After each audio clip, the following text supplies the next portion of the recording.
ಇನ್ನು ಅಹಮದಾಬಾದ್ ವಿಮಾನ ದುರಂತ ಪ್ರಕರಣ ಮಾಸುವ ಮುನ್ನವೇ ಉತ್ತರಾಖಂಡ್ನಲ್ಲೂ ಹೆಲಿಕಾಪ್ಟರ್ ಪತನಗೊಂಡು 7 ಮಂದಿ ಪ್ರಾಣವನ್ನ ಕಳೆದುಕೊಂಡಿದ್ದಾರೆ. ಹವಾಮಾನ ವೈಪರೀತ್ಯದಿಂದಲೇ ವಿಮಾನ ಪತನ ಆಗಿದೆ, ಹೆಲಿಕಾಪ್ಟರ್ ಪತನ ಆಗಿದೆ ಎನ್ನಲಾಗ್ತಾ ಇದ್ದು ತನಿಖೆ ಮುಂದುವರೆದಿದೆ. ಕೇದಾರನಾಥ ಬಳಿ ಹೆಲಿಕಾಪ್ಟರ್ ಪತನ, 7 ಸಾವು. ಕೇದಾರನಾಥದಿಂದ ಗುಪ್ತ ಕಾಶಿಗೆ ತೆರಳುವಾಗ ದುರಂತ.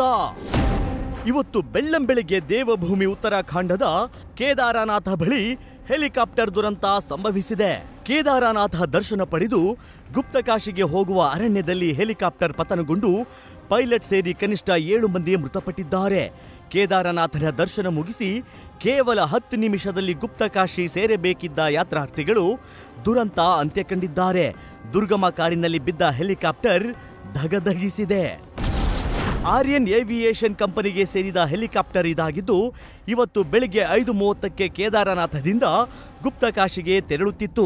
ಗೌರಿಕುಂಡ್ ತ್ರಿಜುಗಿ ನಾರಾಯಣ ನಡುವಿನ ಅರಣ್ಯದಲ್ಲಿ ಕಾಪ್ಟರ್ ಪತನಗೊಂಡಿದೆ. ಟೇಕ್ ಆಫ್ ಆದ ಕೆಲವೇ ಹೊತ್ತಿನಲ್ಲಿ 7 ಜನರಿದ್ದ ಹೆಲಿಕಾಪ್ಟರ್ ನೆಲಕಪ್ಪಳಿಸಿ ಬೆಂಕಿಗೆ ಆಹುತಿಯಾಗಿದೆ. ಕಾಪ್ಟರ್ನಲ್ಲಿದ್ದ ಪೈಲಟ್, 2 ಮಕ್ಕಳು ಸೇರಿದಂತೆ 7 ಮಂದಿ ದುರ್ಮರಣಕ್ಕೀಡಾಗಿದ್ದಾರೆ. ದಟ್ಟವಾದ ಮಂಜು ಕವಿದ ವಾತಾವರಣದಲ್ಲಿ ಕಾಪ್ಟರ್ ಪತನಗೊಂಡಿದೆ. ಉತ್ತರಾಖಂಡದ ದುರ್ಗಮ ಪ್ರದೇಶದಲ್ಲಿ ಹೆಲಿಕಾಪ್ಟರ್ ಪತನಗೊಂಡಿದ್ದು ಸುದ್ದಿ ತಿಳಿಯುತ್ತಿದ್ದಂತೆ ಸ್ಥಳಕ್ಕೆ ಎನ್ಡಿಆರ್ಎಫ್, ಎಸ್ಡಿಆರ್ಎಫ್ ತಂಡ ಹಾಗೂ ಪೊಲೀಸರು ದೌಡಾಯಿಸಿ ರಕ್ಷಣಾ ಕಾರ್ಯಗಳಲ್ಲಿ ತೊಡಗಿದ್ದರು.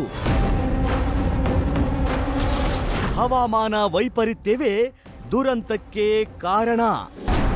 ಉತ್ತರಾಖಂಡ್ ರಾಜ್ಯದ ಹೆಲಿಕಾಪ್ಟರ್ ದುರಂತಕ್ಕೆ ಪ್ರತಿಕೂಲ ಹವಾಮಾನ ಪರಿಸ್ಥಿತಿ ಕಾರಣ ಅಂತ ಉತ್ತರಾಖಂಡ ನೈಸರ್ಗಿಕ ವಿಪತ್ತು ನಿರ್ವಹಣಾ ವಿಭಾಗದ ನಂದನ್ ಸಿಂಗ್ ರಾಜಾವರ್ ಹೇಳಿದ್ದಾರೆ.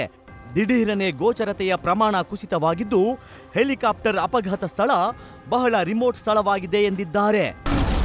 ದುರಂತಕ್ಕೆ ಸಿಎಂ ಪುಷ್ಕರ್ ಸಿಂಗ್ ಧಾಮಿ ಸಂತಾಪ. ಮುಖ್ಯಮಂತ್ರಿ ಪುಷ್ಕರ್ ಸಿಂಗ್ ಧಾಮಿ ತುರ್ತು ಸಭೆ.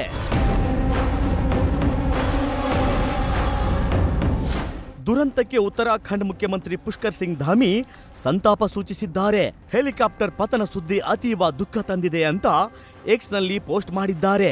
ದುರಂತದ ಬೆನ್ನಲ್ಲೇ ಮುಖ್ಯಮಂತ್ರಿ ಪುಷ್ಕರ್ ಸಿಂಗ್ ಧಾಮಿ ಉನ್ನತ ಮಟ್ಟದ ಸಭೆ ನಡೆಸಿ ಪರಿಸ್ಥಿತಿ ಕುರಿತು ಪರಾಮರ್ಶೆ ನಡೆಸಿದ್ದಾರೆ. ಭವಿಷ್ಯದಲ್ಲಿ ಇಂತಹ ದುರಂತಗಳನ್ನು ತಡೆಯಲು ಕೈಗೊಳ್ಳಬೇಕಾದ ಕ್ರಮಗಳ ಕುರಿತು ಸುದೀರ್ಘ ಸಮಾಲೋಚನೆ ನಡೆಸಿದ್ದಾರೆ. ಒಟ್ಟಾರೆ ಕಳೆದ ಮೇ 2ರಂದು ಕೇದಾರನಾಥ ಮಂದಿರ ತೆರೆದಿದ್ದು ಈವರೆಗೂ ಲಕ್ಷಾಂತರ ಜನರು ಕೇದಾರನಾಥ ಯಾತ್ರೆ ನಡೆಸಿದ್ದಾರೆ. 1.5 ತಿಂಗಳ ಅಂತರದಲ್ಲೇ ಉತ್ತರಾಖಂಡದಲ್ಲಿ 5ನೇ ಬಾರಿಗೆ ಹೆಲಿಕಾಪ್ಟರ್ ಅವಘಡ ನಡೆದಿರೋದು ಆತಂಕ ಮೂಡಿಸಿದೆ.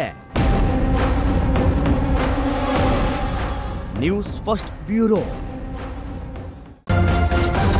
ನ್ಯೂಸ್ ಫಸ್ಟ್ ನಿರ್ಭೀತಿಯಿಂದ ನಿಮ್ಮ ಪರವಾಗಿ.